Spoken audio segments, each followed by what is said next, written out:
नमस्कार दोस्तों। आज का हमारा टॉपिक है क्रिमिनोलॉजी। देखते हैं क्रिमिनोलॉजी क्या है। दोस्तों, आज मैंने एमसीक्यूज बनाए हैं। आइए एक एक करके एमसीक्यूज के जरिए जाने इसकी डेफिनेशन क्या है और इसकी इन्वॉल्वमेंट कौन कौन से टॉपिक की होती है और ये इंटर डिसिप्लिनरी अप्रोच क्या है और क्यों बनती है। इंटर डिसिप्लिनरी अप्रोच है एक सब्जेक्ट के साथ दूसरे सब्जेक्ट का जुड़ाव। तो सबसे पहला हमारा एमसीक्यू में पहला प्रश्न है, criminology is the study of what. आइए देखें, हमेशा याद रखें क्रिमिनोलॉजी की जो स्टडी है वो क्रिमिनल बिहेवियर और सोसाइटी से संबंधित है। यानी अगर जो कोई पूछे क्रिमिनोलॉजी की स्टडी का क्या अर्थ है यानी ये क्या है, तो ये है क्रिमिनल बिहेवियर और सोसाइटी के रिएक्शंस। यानी कि इंडिविजुअल जो वो ऑफेंडर है और और जो सोसाइटी है उनका इंटर रिलेशंस क्या है। अच्छा, ये भी जाने कि क्रिमिनोलॉजी साइंटिफिक स्टडी होती है। याद रखिए, कोई भी जिसमें लॉगी लगा है या लॉजी लगा है वो साइंटिफिक स्टडी होती है। साइंस का ही अर्थ होता है सिस्टमैटिक स्टडी ऑफ एनीथिंग। ठीक है जी। और हमेशा याद रखें, क्रिमिनोलॉजी का किसी एक पॉइंट तक लिमिट नहीं है। बस ये साइंटिफिक स्टडी है, सिस्टमैटिक स्टडी है जो कि सोसाइटी से जुड़ी हुई है, सोशल फिनोमेना से है। इसमें ऑफेंस के नेचर क्या रही, ऑफेंस का कारण क्या रहा, एक्सटेंट यानी कहाँ तक रहा, उसका कंट्रोल क्या है क्रिमिनल बिहेवियर पर। और ये है ऐसा सब्जेक्ट है जो कि सोशियोलॉजी, साइकोलॉजी, बायोलॉजी और अदर सोशल साइंसेस से जुड़े हुए हैं, बिहेवियर साइंस से जुड़े हुए हैं। यानी मान लीजिए कोई ऑफेंडर है, कोई क्रिमिनल है, उसका सोशल बैकग्राउंड भी उतना ही मैटर करता है जितना उसका ऑफेंस है।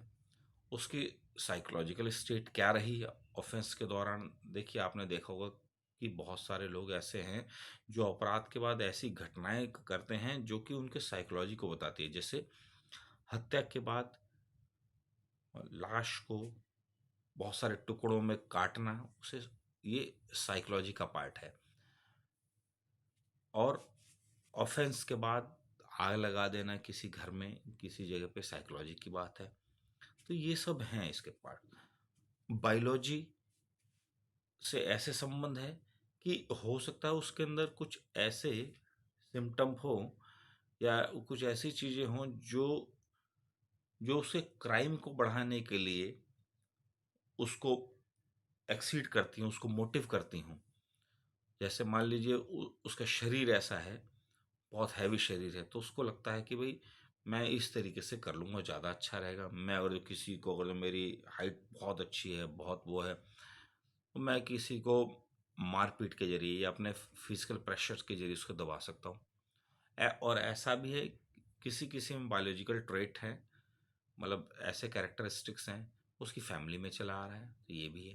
और सारे सोशल भी हैं, बिहेवियर भी हैं कि कोई ऐसा भी है जो काम नहीं करना चाहता या कोई ऐसा है जो दूसरे की संपत्ति से अपना गुजारा करना चाहता है। तो यानी ये एक सब्जेक्ट से जुड़ा नहीं है क्रिमिनोलॉजी, बहुत सारे सब्जेक्ट से संबंधित है।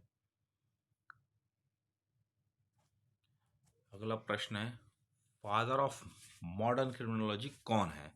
तो हैं सिस्रो लोम्बर्सो। सिस्रो लोम्बर्सो फादर माने जाते हैं स्टडी के। पर ये मॉडर्न मॉडर्न क्रिमिनोलॉजी है, ध्यान रखें।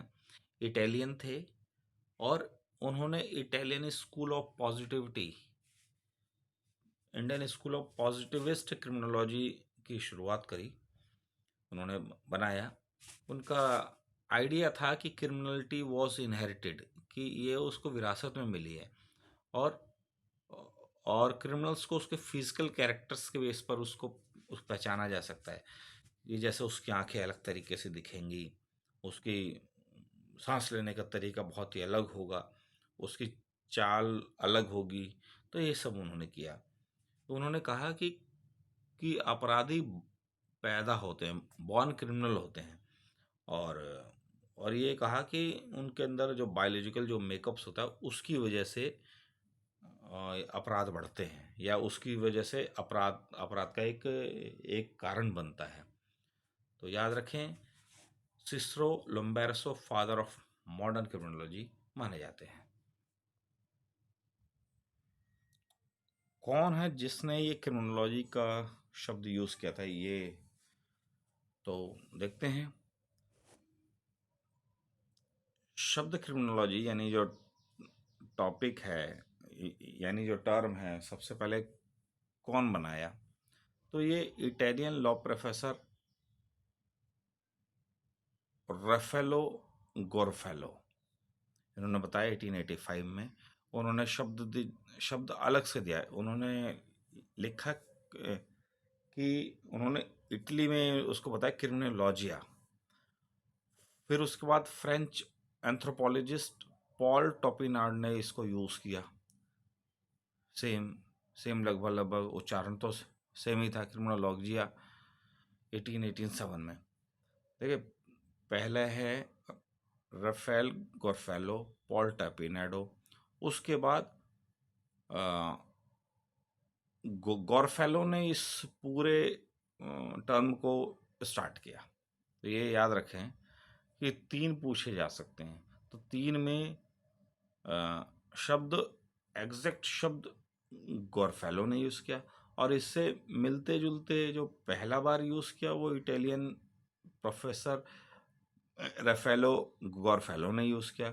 सेकेंडली फ्रेंच के पॉल टोपिनार्ड ने फ्रेंच में ये वर्ड यूज़ किया। तो 3 याद रखें। तो ये सवाल आने की पूरी उम्मीद है, क्योंकि ऐसे सवालों को बहुत बेसिक सवाल हैं, तो ऐसे सवाल पूछे जा सकते हैं, तो इसका ध्यान रखें। आगे देखें, अगले एमसीक्यू में सेम सवाल को रिपीट किया गया है कि क्रिमिनोलॉजी की डेफिनेशंस का क्या महत्व है या जुड़ी किससे है। जैसा अभी मैंने कहा, साइंटिफिक स्टडी है क्राइम की, क्रिमिनल बैकग्राउंड्स की, क्रिमिनल बिहेवियर की, और खुद क्रिमिनल्स की।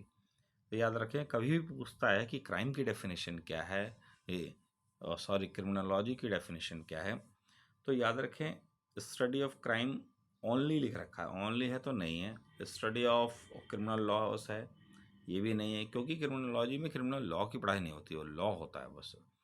स्टडी ऑफ प्रिजन मैनेजमेंट, ये भी इसका रोल नहीं है।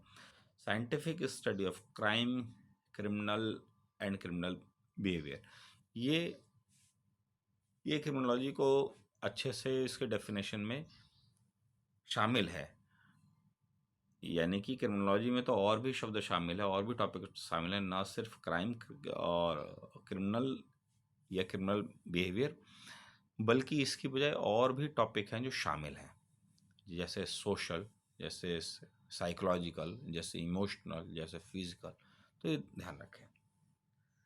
अगला है क्रिमिनोलॉजी की ब्रांच क्या है? ये सोशल साइंस की ब्रांच है। याद रखें, बार बार ये कहता है कि हम क्रिमिनोलॉजी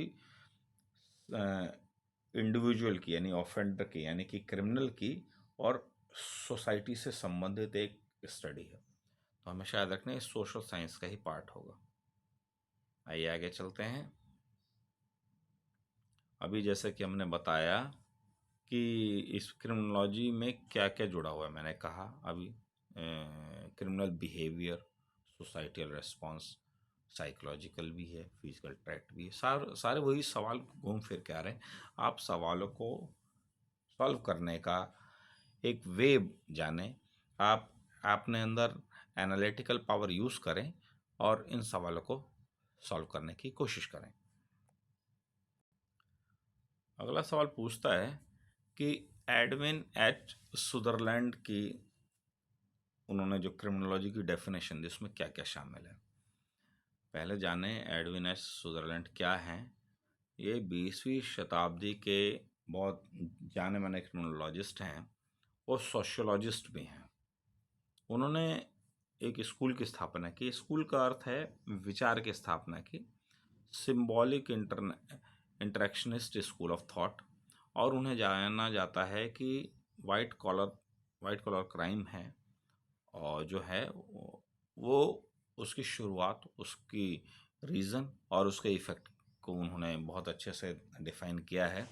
ये जितने भी आजकल आप देखें साइबर हैं या मतलब इकोनॉमिक फ्रॉड के क्राइम हैं, उन्होंने बहुत बहुत पहले ही इसको डिफ़ाइन कर दिया था।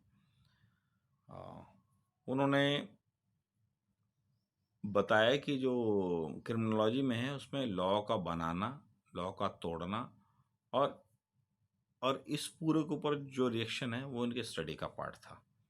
तो यानी इनका मेनली इनका ऑफेंडर और ऑफेंडर ने जो किया उसका लोगों पर असर या उसके अपने आप पर असर, वो उनका स्टडी का मेन फील्ड था इनका।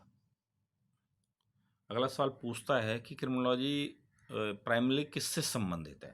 भाई ऑब्वियस है, एडवोकेसी ऑफ हार्श पनिशमेंट से तो संबंधित कतई नहीं है।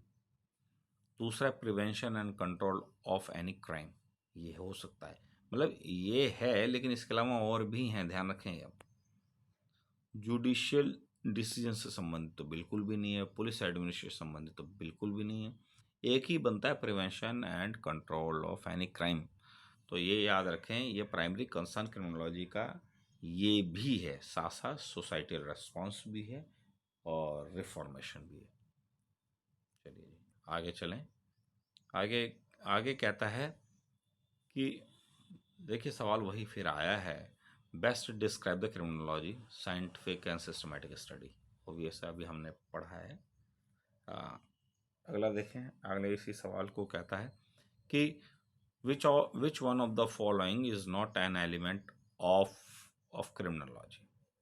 तो स्टडी ऑफ क्राइम है, अभी हमने ऊपर पढ़ा। Study of criminal law only, ये तो हो नहीं सकता, लॉ ओनली कह रहा है, ये हो नहीं सकता। Study of criminal justice system, ये भी है। Study of social reaction to crime, ये भी है। पर ये कहता है study of criminal law only, ये नहीं, सब कुछ है, देखा जाए तो सब कुछ शामिल है, ओनली हटा दिया जाए तो याद रखें क्या क्या शामिल है, वो ध्यान होना चाहिए। अभी हमने ऊपर के सवाल में एडविन एच सुदरलैंड की चर्चा की थी। हमने बताया था कि जो भी उनका एस्पेक्ट होगा क्रिमिनोलॉजी का या इस साइंटिफिक स्टडी का, वो सोसाइटी से जुड़ा होगा। तो याद रखें, एक उन्होंने जो definition the, the body of knowledge regarding crime is a social phenomena. आपने डेफिनेशन को याद नहीं रखना है, आपने डेफिनेशन के की पार्ट्स को याद रखना है। सोशल फिनोमेना जहाँ कह देता, आप याद रखें एडविन सुदरलैंड ही होंगे, क्योंकि अभी जैसा कि मैंने बताया था कि क्राइम में उन्होंने क्रिमिनोलॉजी की डेफिनेशन में क्राइम और सोसाइटी पर उसका इम्पैक्ट और खुद जो क्रिमिनल है उसके ऊपर इम्पैक्ट की बात करी थी। तो बार बार यही सवाल पूछा जाएगा, अलग अलग वे से, अलग अलग मोड से, और घुमा के दिया जाएगा इन सवालों को। तो ध्यान रखें, सोशल जुड़ा है, सोसाइटी जुड़ी है, तो एडविन एस सुदरलैंड ही हैं, क्योंकि वो बार बार कहते हैं क्राइम का कारण, सोसाइटी के एफर्ट्स, सोसाइटी कंट्रोल, इंडिविजुअल के ऊपर बात, एनवायरनमेंट फैक्टर, सोशल फैक्टर, ये उसके बिहेवियर को, उसके क्राइम को अफेक्ट ज़रूर करते हैं, ये याद रखें। ये है एडविन एस सुदरलैंड की डेफिनेशन का पार्ट। आइए हम अगला सवाल देखते हैं। कहता है criminology is interdisciplinary in nature because it includes insight from sociology, बिल्कुल सही है। साइकोलॉजी बिल्कुल सही है। लॉ बिल्कुल सही है। सब यस, मैंने अभी बताया इंटरडिसिप्लिनरी अप्रोच का मतलब है बहुत सारे सब्जेक्ट से इसका जुड़ाव। तो सोशियोलॉजी है, साइकोलॉजी है, लॉ है, सोसाइटल बिहेवियर है, बायोलॉजी, सब तो जुड़े हुए हैं इससे। अगला सवाल भी सेम ही है कि कौन कौन से एरियाज को कवरेशन होती है इसकी। तो पिनोलॉजी होती है, विक्टिमोलॉजी होती है, सोशोलॉजी, साइकोलॉजिकल, क्रिमिनल बिहेवियर, उसको कंट्रोल, सारी चीज़ें आ गई, ये याद रखें। मैक्सिमम जितनी चीज़ें देता वो सब आ गई। अगले प्रश्न को देखें। अगला प्रश्न है criminology differs from criminal law क्यों। याद रखें, क्रिमिनोलॉजी एक अलग है, क्रिमिनल लॉ अलग है। क्रिमिनोलॉजी साइंटिफिक स्टडी है, साइंटिफिक स्टडी यानी सिस्टमेटिक स्टडी, क्यों कैसे, वो एनालिसिस पे जोर देता है। लेकिन क्रिमिनल लॉ एनालिसिस पे जोर नहीं देता है। क्रिमिनल लॉ एक नॉर्मेटिव है, जो लिख दिया वो है। क्योंकि अगर जो भी क्रिमिनल लॉ है वो क्यों की बात नहीं करता, रीज़न की बात नहीं करता, वो सिर्फ एक नॉर्म्स की बात करता है, एक रूल की बात करता है कि यदि ऐसा किया तो इसका क्राइम की सज़ा ये है। क्रिमिनल लॉ कभी आइडियलिस्टिक बात नहीं करता है, जबकि क्रिमिनोलॉजी आइडियलिस्टिक बात करता है। कभी भी क्रिमिनोलॉजी साइंटिफिक स्टडी की बात बोलता है, लेकिन क्रिमिनल लॉ साइंटिफिक स्टडी नहीं बताता है, कि एक पॉइंट को डील नहीं करता, वो सिर्फ वो बता देता है क्रिमिनल लॉ ये है और इस प्रकार से है। अगला प्रश्न देखिए, ये पूछता है क्रिमिनोलॉजी कौन से दो शब्दों से निकला है। तो लोगोस है जो ग्रीक शब्द का है, various meanings including word, reason, speech, thought, principle और स्टडी, ये लोगो है। और याद रखें क्राइम है या क्रिमेन है, ये लैटिन वर्ड से निकला है। इसका मीन्स है क्राइम एक्विजिशन, यानी क्राइमेन लैटिन और लोगोस ग्रीक, इन दोनों से मिलके क्रिमिनोलॉजी बना है। तो क्रिमेन का मतलब होता है क्राइम एक्विजिशन, लोगोस हर जगह का ग्रीक वर्ड ही है, इसका अर्थ होता है रीजन, स्पीच, थॉट, प्रिंसिपल और स्टडीज। तो याद रखें इस डेफिनेशन को, मोस्ट प्रोबेबली ये डेफिनेशन पूछी जाती है। जब भी क्रिमिनोलॉजी से रिलेटेड कोई भी एग्ज़ाम है, चाहे वो लॉ में है या अदर एग्ज़ाम्स में है या आपके आने वाले एग्ज़ाम्स में संभावित है, हमेशा वहाँ बेसिक सवाल पूछे जाते हैं। सवाल ऐसे ही होते हैं, क्रिमिनोलॉजी शब्द का अर्थ क्या है और कौन कौन सी भाषा से लिया गया है। तो ये सवाल यदि आपने किया है क्रिमिनोलॉजी का सवाल नंबर 15, तो आप इसका आंसर एग्जैक्ट दे सकते हैं। चलिए आगे अगला प्रश्न देखें। ऑब्जेक्टिव ऑब्जेक्टिव बताएं क्रिमिनोलॉजी का। बताइए आपको साइंटिफिक स्टडी है ना क्रिमिनोलॉजी, मतलब कोई भी जिसके अंदर लॉगी लग गया, लॉजी लग गया, वो साइंटिफिक स्टडी ऑफ एनीथिंग। ठीक है, तो understanding, explaining and and prevention, ये है। कुछ साइंटिफिक स्टडी करेगा ना, पनिशमेंट ऑफ द क्रिमिनल की बात नहीं करेगा, उसका अर्थ तो पेनोलॉजी होता है। प्रोसिक्यूटिंग ऑफेंडर्स नहीं होगा, क्योंकि सज़ा की ही बात नहीं है। क्रिएटिंग न्यू लॉ तो बिल्कुल भी नहीं है। ये क्रिमिनल बिहेवियर को, उसके उसके समझने को, उसके एक्सप्लेनेशन को, उसके प्रिवेंशन को, उसके ऑब्जेक्ट को, समाज पे उसके असर को, और ये ऑब्जेक्ट है क्रिमिनोलॉजी का। किसी की सज़ा के बारे में विवेचना उसका कार्य नहीं है। अभी जैसा कि मैंने बताया कि सज़ा हमेशा, पनिशिंग द क्रिमिनल्स का अर्थ है, इसका मतलब है पीनोलॉजी। ये सज़ा का जो एस्पेक्ट है वो पीनोलॉजी में आता है, कवर करता है। तो पीनोलॉजी का क्या अर्थ है वो यहाँ पूछ रहा है। पीनोलॉजी का संबंध है सज़ा और उसके प्रिवेंशन की, जो ऑफेंडर है उसके सज़ा से संबंधित है, जबकि क्रिमिनोलॉजी तो बहुत बड़ी बात है ना। तो answer criminology deals with the cause, penology deals with the punishment. तो याद रखें क्रिमिनोलॉजी का क्या अर्थ अभी हमने ऊपर किया है। अगला एमसीक्यू हमारा दोबारा आया है, तो इसको देखें क्या कहता है। who defined who defined the criminology as a body of knowledge regarding crime as a social phenomena। देखना बिल्कुल भी नहीं है, एडविन एस सुदरलैंड ही हैं। जहां सोशल फिनोमेना की बात बोले, एडविन एस सुदरलैंड ही है उसका आंसर। अगला बोलता है विच of the following statement is true regarding criminology, के विषय में क्या संबंध है। कहता है इट्स ओनली, ओनली कहे तो आपको शक होना चाहिए कि क्या है, कि ये आंसर नहीं हो सकता है। It only focus on punishing the offender, नहीं, सिर्फ ये नहीं है, पनिशिंग भी है, रिफॉर्मेशन भी है। It is a normative science concern with morality, ये तो बिल्कुल भी नहीं है। नॉर्मेटिव साइंस नहीं है क्रिमिनोलॉजी, नॉर्मेटिव साइंस नहीं है। नॉर्मेटिव साइंस का अर्थ ये है जो कह दिया वो है, आप ये समझे। आप नॉर्मेटिव साइंस में एनालिसिस नहीं होता है, जबकि क्रिमिनोलॉजी में तो एनालिसिस होता है। तो नॉर्मेटिव तो बिल्कुल नहीं है। It is an empirical and analytical science. Empirical होता है बहुत सारे रिसर्च से, बहुत सारे एक्सपीरियंस से जुड़ा हुआ हो, उसे एम्पेरिकल कहते हैं। एंड एनालिटिकल, एनालिटिकल तो एनालिसिस संबंधित है, बिल्कुल ये सही है कि हमेशा क्रिमिनोलॉजी एम्पिरिकल है, एक्सपीरियंस बेस्ड है, एक्सपेरिमेंट बेस्ड है और एनालिटिकल बेस्ड है, एनालिसिस होता है इसमें। क्राइम के पैटर्न, कॉज को, प्रिवेंशन को होता है। ये साइंटिफिक नहीं है, ये साइंटिफिक है, moralistic. It deals only with the police function, ये तो हो ही नहीं सकता। तो आंसर इसका सी है। तो याद रखें, एम्पेरिकल है क्रिमिनोलॉजी, एम्पेरिकल है और एनालिसिस बेस्ड है। चलिए अगला प्रश्न देखते हैं क्या कहता है। विच of the following is not generally studied under criminology. अभी हमने बात करी कॉज ऑफ क्रिमिनल बिहेवियर है, साइकोलॉजिकल प्रोफाइलिंग ऑफ ऑफेंडर है, जैसा कि हमारा सबसे पहले इंटर डिसिप्लिनरी अप्रोच में मैंने बताया कि अन्य सब्जेक्ट के साथ भी उसका जुड़ाव है, तो साइकोलॉजिकल के साथ या साइकोलॉजी के साथ उसका जुड़ाव है। तीसरा कहता है court procedure and judicial processes. नहीं, कोर्ट प्रोसीजर और जुडिशियल प्रोसेसेस तो अलग है, वो लॉ का पार्ट है, वो एलएलबी का पार्ट है, वो प्रोसेस का पार्ट है। तो क्रिमिनोलॉजी में नॉट जनरली स्टडीज, क्रिमिनोलॉजी में नहीं पढ़ाया जाता या पढ़ाया जाता, कोर्ट की प्रोसीजर और जुडिशियल प्रोसेस नहीं पढ़ाया जाता, उसके लिए अलग है। Societal reaction to crime, yes ये है।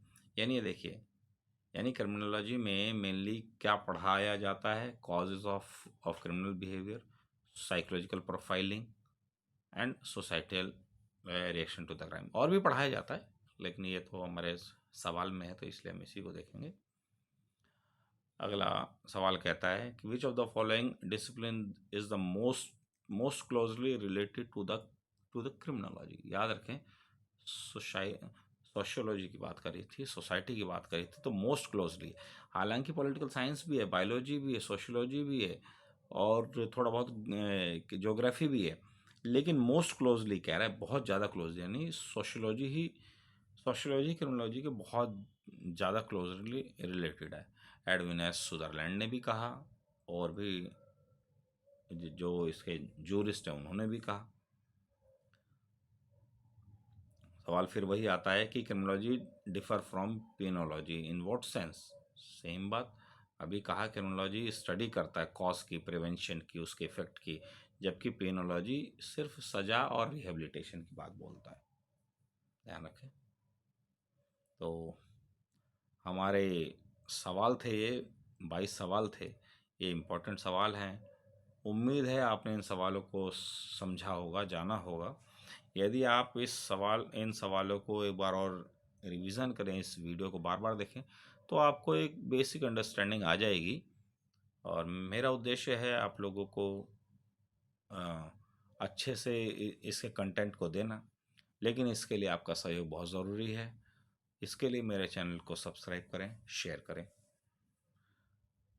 अगली वीडियो में और भी अच्छे एमसीक्यू लाने की कोशिश है मेरी। शुक्रिया।